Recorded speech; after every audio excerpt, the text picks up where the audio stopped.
Hi folks, I'm here to demonstrate a little bit of the concept associated with masses floating out in space and how they are attracted together over some time. And this is towards understanding the concept of planetesimals in astronomy, how masses just sort of come together in these molecular cloud structures out there in space.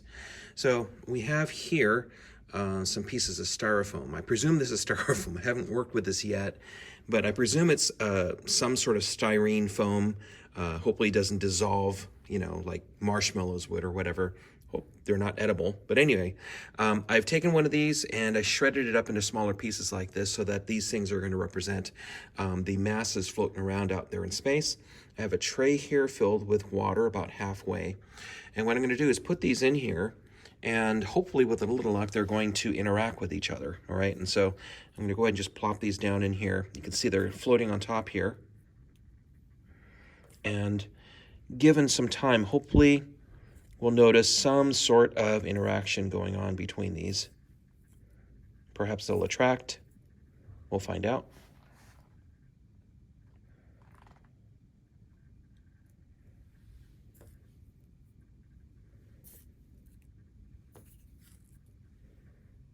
Oh, there's some attraction going on there. Look at that. Okay. Now, this is not gravity. This is basically either, there's two possibilities. One thing is that there's this thing called surface tension. And by coming together, they're minimizing the energy associated with surface tension so that they're able to minimize the energy of the surface of the water itself. But there's also some electric charges that are built up on the, static electricity built up on these little pieces.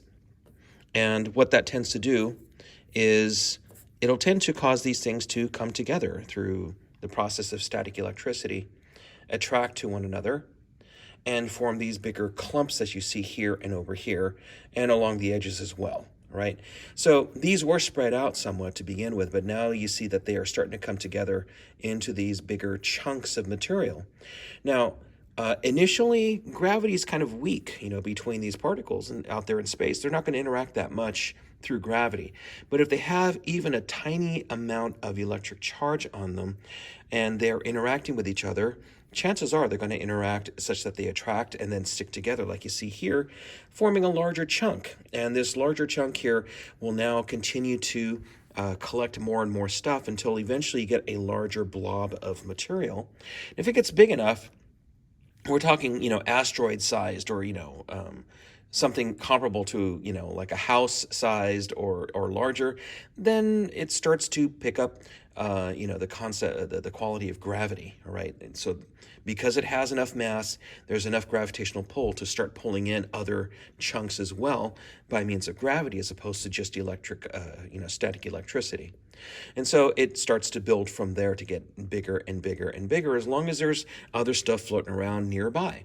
Now, planets like the Earth, like Venus, like Mars and Mercury, we've accumulated, over billions of years, accumulated the materials that formed our planet. And so essentially, through this process, early on in the stages of our solar system, the dust and gas material came together and formed, by means of mutual gravity, self-gravity, forming larger chunks like this. And of course, they were originally sort of weird shaped like this to begin with, but as they accumulate more and more stuff in 3 dimensions, it becomes round. All right, the mountains tend to crumble downwards or crush downwards and stuff.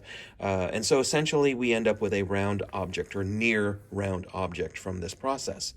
There are objects out there that haven't accumulated enough material, and so they remain oblong or oval shaped out there. And we call these things asteroids, right? The largest of the asteroids, though, Ceres, has enough self-gravity to basically form a round object because all the larger protrusions have sort of like buckled down to, fall onto the surface a little bit and smooth the surface out to become a round spherical object at this point. And so Ceres had that ability. It has been upgraded now to becoming a dwarf planet because it is the largest asteroid in the solar system, compared to the other asteroids that are there. Anyways, I just wanted to point out that this is the process here of particles out there in space. They're not made out of styrofoam, of course. We're talking about just dust and debris and gases coming together little by little to form, these things called planetesimals, which could conceivably become asteroids or possibly dwarf planets or possibly planets. Stars also come together in this fashion.